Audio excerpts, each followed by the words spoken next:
Principal exercice pratique en entreprise des étudiants de deuxième année à l'IFAG, le diagnostic stratégique d'entreprise ou DIAG est d'abord bénéfique pour les étudiants.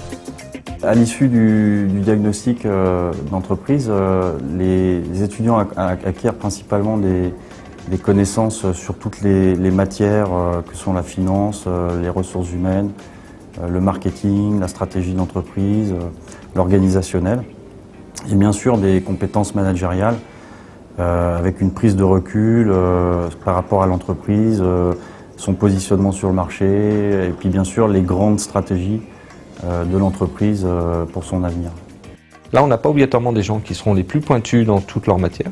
Ça, c'est pas trop le souci. Par contre, on aura affaire à des gens pragmatiques qui ont une très bonne vue de ce qu'est une entreprise, globalement, et qui savent très vite réagir. Les groupes sont suivis par un tuteur au sein de chaque centre IFAG. Chaque équipe de DIAG est constituée d'étudiants issus de formations diverses afin d'enrichir le potentiel créatif du groupe. Alice venait d'une formation en management des unités commerciales, Nicolas venait d'une formation de STAPS, moi je viens de gestion des entreprises et administration, Lucie de commerce international.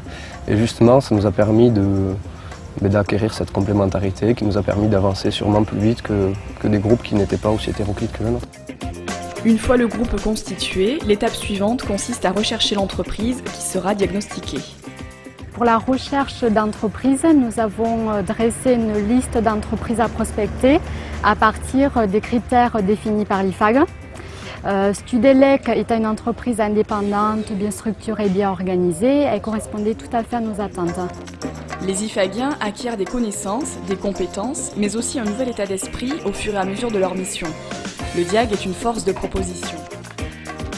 C'est ça l'intérêt pour nous, parce que je crois que tous les intervenants sont très contents de le faire, parce qu'au travers de ça, on peut leur transmettre un savoir-faire, un savoir-être aussi. Comment on peut passer des choses qui sont des fois, le constat est négatif, mais pour autant, on est là aussi pour ouvrir les yeux à l'entreprise. Et donc, si on fait ouvrir les yeux à l'entreprise, ils sont capables aussi de cerner des solutions. Et c'est plutôt là l'aspect positif de ce genre de mission. La proposition qu'ils ont faite est très pertinente puisqu'ils m'ont proposé de racheter un de mes clients et un des fournisseurs que l'on a aussi aujourd'hui avec un travail. Donc j'avais pas en tête cette société, mais ça cadre vraiment avec le type de société qu'on recherche éventuellement. Avec le DIAG, les étudiants apportent des solutions concrètes et opérationnelles que les chefs d'entreprise sont satisfaits d'utiliser.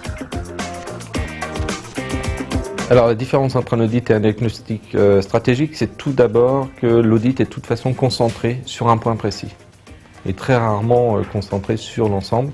Et dans un audit, on va chercher plutôt les défaillances, entre guillemets, plutôt que de donner un axe de développement à l'entreprise, ce qui est le but principal du diagnostic stratégique. Donc on va commencer évidemment par une première phase d'audit, mais le but ultime, c'est quand même de proposer des scénarios de développement à l'entreprise.